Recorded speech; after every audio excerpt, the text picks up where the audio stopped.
In this video, we'll be taking a look at 4 NBA games happening on March 1st, 2026, and providing you with free team picks and total picks for each one of those games, so 8 picks in total. Welcome back to Cash Out Sports. Let's dive right into it. Oh, and don't forget to subscribe and to click the bell icon to get notified as soon as these videos get released, so that you have more time to plan out your bets as we provide these videos on a daily basis. I can guarantee that you'll have all the important information that you'll need on these 4 NBA games after fully watching this video. One more thing before we start, if you would like to gain access to our best exclusive sports picks to take your journey to the next level, then check out our Patreon in the link down below, where we offer our best single picks, parlay picks, and much more. Now let's get started. San Antonio Spurs versus New York Knicks. This matchup feels like one of those games where the name on the jersey says one thing and the spot on the schedule quietly suggests something else. The Spurs walk into the Garden playing like a genuine powerhouse, sitting at 43-16 with an 11-game winning streak that makes every opponent feel a little smaller before tip. They have been rolling through this road swing, stacking wins behind Victor Wembanyama's two-way dominance and a starting group that looks very polished for a team that is still technically growing up. On paper, that kind of run usually carries over by inertia, like a freight train that just keeps moving because no one has stepped in front of it yet. New York is not exactly a polite bystander here. The Knicks are sitting at 38-22, fresh off that blowout in Milwaukee where they reminded everyone their ceiling still reaches pretty high when the shots fall and the defense bites. That kind of win often acts like a reset button, especially for a team that had been wobbling through a few letdowns, and it sharpens the focus when the next opponent is a contender playing as well as San Antonio. You get MSG on a Sunday, national television, and a home team that has already shown this season that the Garden can turn into a very uncomfortable place for visiting stars, almost like the building itself is pressing up on the ball. The history between these two this season adds a little spice that numbers alone do not capture. There is the NBA Cup Final New York took earlier in the year, then that wild New Year's Eve game where Julian Champagnie went nuclear from 3 and San Antonio escaped in a frantic shootout. Players remember nights like that, crowd energy remembers nights like that, and honestly, viewers do too if they were anywhere near their phones on social media when those highlights circulated. You also have the twist of Jeremy Sochan now wearing Knicks colors after his move from San Antonio, which gives the whole thing a subtle reunion vibe. Not quite a grudge match, but definitely not a normal regular season Sunday either. From a stylistic angle, the gap between perception and this particular situation is where things get interesting. San Antonio's defense has traveled all year, but they are still at the back end of a demanding swing, and the minutes on their main guys are starting to pile up like receipts after a long trip. The Knicks have been more up and down, yet at home they have been one of the stronger teams in the league, with a style that leans on physicality, strong wings, and the ability to make you feel every cut and screen. Karl Anthony Towns, OG Anunoby, Mikal Bridges, Josh Hart, Jalen Brunson, and a deep group of big bodies behind them give New York a way to keep hitting the same pressure points over and over, and that can turn even a very good opponent into a team that feels like it is always a possession away from trouble. All of this sets up a spot where the visiting juggernaut might still be the more glamorous pick, but the home side has enough edges in energy, setting, and matchup to stay within the number and very possibly more than that. As our first pick for this matchup, the New York Knicks to cover the spread as underdogs is our full game side pick. Everyone still has that last thriller lodged somewhere in their memory, the one where Champagnie's record-setting three-point barrage and New York's shot-making turned 4 quarters into something that looked more like an all-star scrimmage than a normal night. When that happens, it is very easy for fans and bettors to assume the sequel will look the same, like a movie franchise that just keeps trying to top the last explosion. This time the context quietly pushes in another direction. Both of these offenses are strong, and you can see that in how often San Antonio and New York put pressure on the rim and stretch the floor. At the same time, their defenses are not passengers. The Spurs have been one of the stingier groups in the league, building a scheme around Wembanyama that shrinks space and forces opponents into tougher looks, especially when possession slows and there is time to load up. The Knicks, for all their swings, are not soft either, especially with a healthy Robinson back in the mix and Anunoby rediscovering his groove on both ends. Games in the Garden, particularly against top-tier teams, often feel more like playoff rehearsals than regular season track meets, with long possessions, physical screens, and a lot of time spent in the half-court. Pace matters here, not as a spreadsheet term, but as a lived experience over 48 minutes. San Antonio can run, but they are comfortable grinding when matchups call for it. New York tends to lean into that grind, especially under Mike Brown, who has been preaching patience, ball movement, and a more deliberate rhythm even when that creates some ugly stretches on offense. If you have watched teams on early national television windows, you know those first quarters can sometimes look a bit sticky, legs still waking up, shots rimming out that might fall later in the day. Layer that on top of the Spurs' tired legs from the road, the Knicks' preference for stringing out possessions, and you start to picture long defensive stands, not a constant barrage of quick jumpers. There is also the simple human element of adjustment.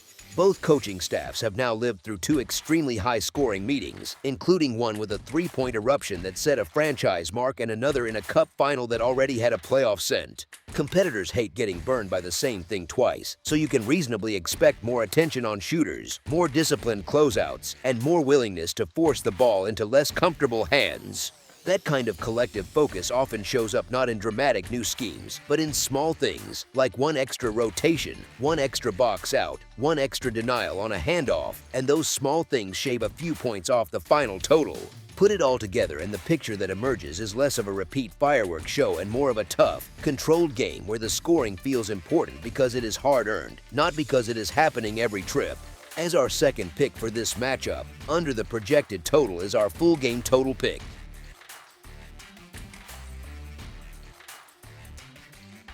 Cleveland Cavaliers versus Brooklyn Nets. Sunday afternoon in Brooklyn, Cleveland walks in looking like the clear heavyweight while Brooklyn feels more like the team trying to remember where it left its confidence. On paper it sounds simple, a strong playoff team with a record around 37-24 heading into the building of a group sitting closer to 15-44 and stuck in a nasty losing skid. Those numbers tug you toward the favorite right away, and that is exactly why this spot gets a little strange. Big road favorites in a long season can turn into a mental trap, especially when everyone expects the same script. Cleveland has earned its reputation.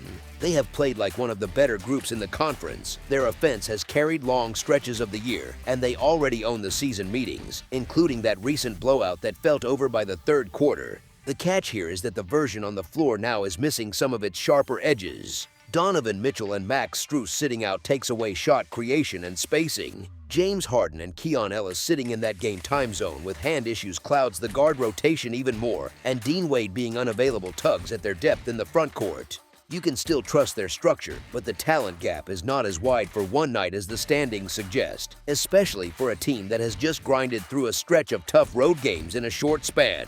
Tired legs do not always lose, but they do sometimes stop winning by margin. Brooklyn, to be fair, has not exactly looked like a sleeping giant this season. The record shows it, the film shows it, and anyone who has checked a box score lately knows their offense and defense both hang toward the bottom of the league. Yet they do have the small things that matter for a big number at home.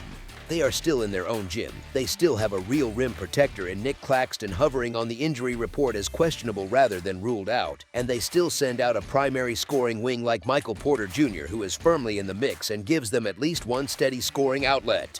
They recently added another young big on a short deal, which is not some magical fix, but it does hint that they are still tinkering instead of waving the white flag. Their style tends to be more deliberate. They get punched early, then you suddenly look up in the fourth quarter and they are scrapping to get that last little push, the exact kind of chaos that makes big favorites sweat late. If you have ever watched a double-digit underdog hang around just enough, you know that feeling when every missed box out or lazy closeout matters a lot more to your ticket than it does to the team trying to just get on the plane. Put all of that together and the script that first looked like a simple runaway starts to feel more like a grind where the favorite is more focused on escaping with a win than stretching the margin into a statement. Missing perimeter scoring, a long road run, and a home team playing with nothing to lose all pull the same direction, toward the points in the pocket of the underdog rather than the comfort of the favorite. As our first pick for this matchup, the Brooklyn Nets to cover the spread as underdogs is our full game side pick. Sportsbooks are expecting a healthy amount of points, not outrageous, but clearly leaning toward a game with some offense. At first glance, that makes sense. Cleveland has spent most of the season putting up big numbers, living close to that 120 range on a good night, and Brooklyn has let opponents score freely enough that it feels easy to picture another high total. The simple story is fun. One team scores because it usually does. The other gives up points because it usually does. The more interesting story is how different this particular version of the matchup might look. With so much of Cleveland's perimeter punch either out or banged up, the way they attack can shift. When the main guards and shooters are not at full strength, you usually see more structure and less freelancing.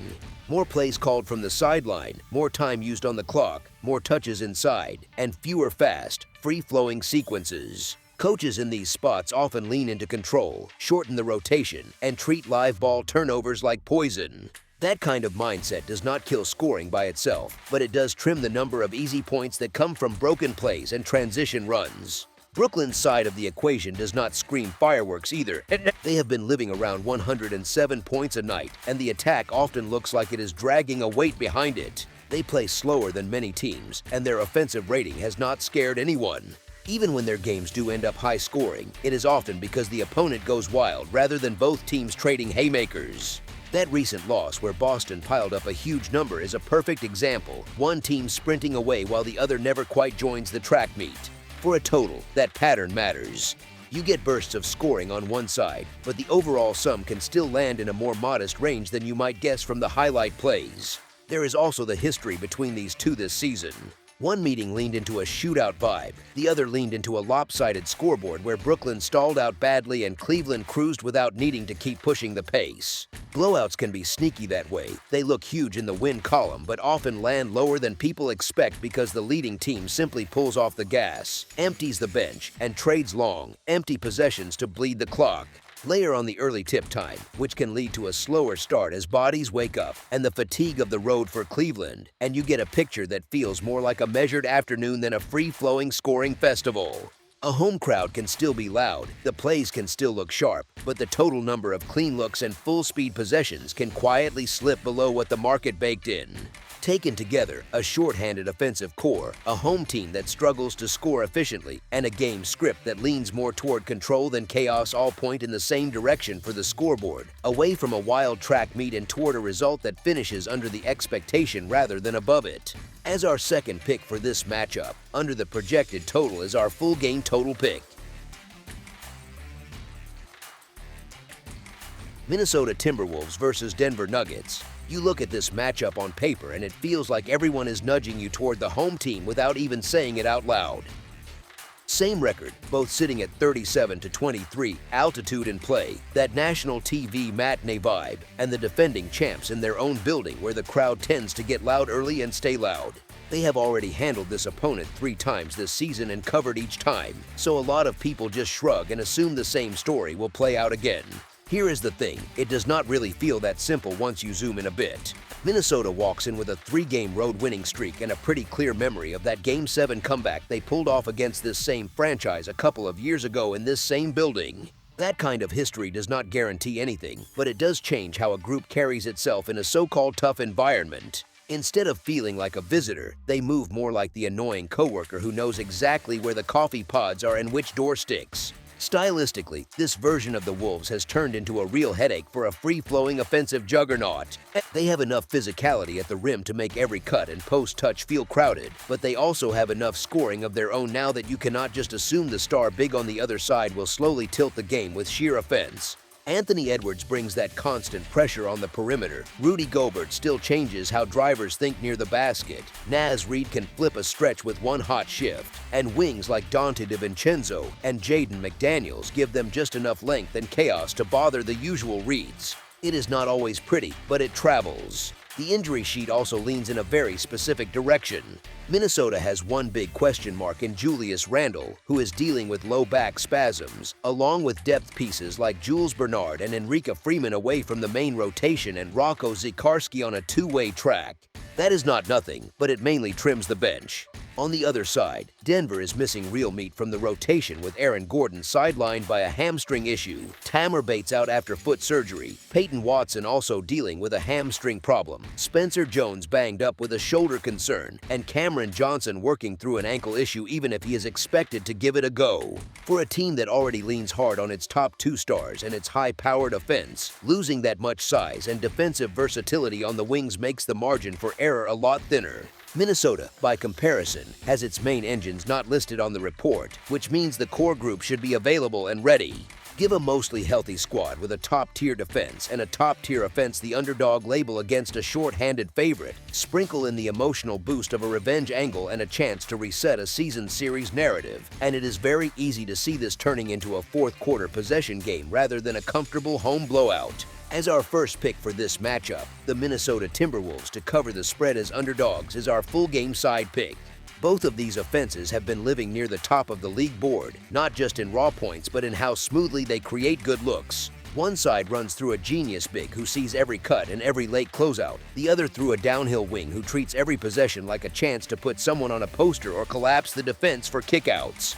That combination of a high-level hub and an attacking star is usually bad news for any sleepy defensive stretch. The numbers all season have told the same story. Denver has functioned like the league's most efficient attack, piling up points without needing a frantic pace. Minnesota has not been far behind, scoring with volume while still keeping a pretty controlled tempo. It sounds like a contradiction, but it is not.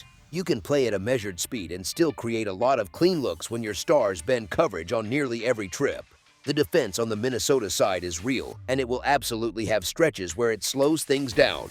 Gobert's presence alone trims easy drives, and their wings can throw length at shooters. But the funny thing about great defenses in modern basketball is that they often help the total once the game gets tight. Stops lead to runouts. Runouts lead to open threes and mismatches in transition. And if the game stays close late, coaches lean on their best offensive lineups and play through their stars possession after possession. Injury-wise, the missing pieces for Denver point more toward extra offense than extra control. Without Aaron Gordon and some of those longer, more defense-first wings, they are more likely to lean on groups that can score but might give up space on the other end. That usually means more open threes for both sides, more closeouts that arrive half a step late, and more foul calls when tired defenders reach instead of sliding. Anyone who has watched a national TV game in March knows that once whistles start stacking up and players trade free throws, the scoreboard can climb in a hurry. There is also the human side of this kind of matchup. Two teams fighting for position, a national broadcast, stars who remember past playoff bruises, and a crowd that feeds off big shot after big shot. Those nights rarely settle into a quiet, low-scoring grind. They usually turn into trading punches, both literally and from beyond the arc, with each run answered by another. It only takes one hot stretch from either offense, or one extended sequence of fouls and late-game clock stoppages, for this kind of game to drift well into high-scoring territory where every possession feels bigger than the last. As our second pick for this matchup, over the projected total is our full game total pick.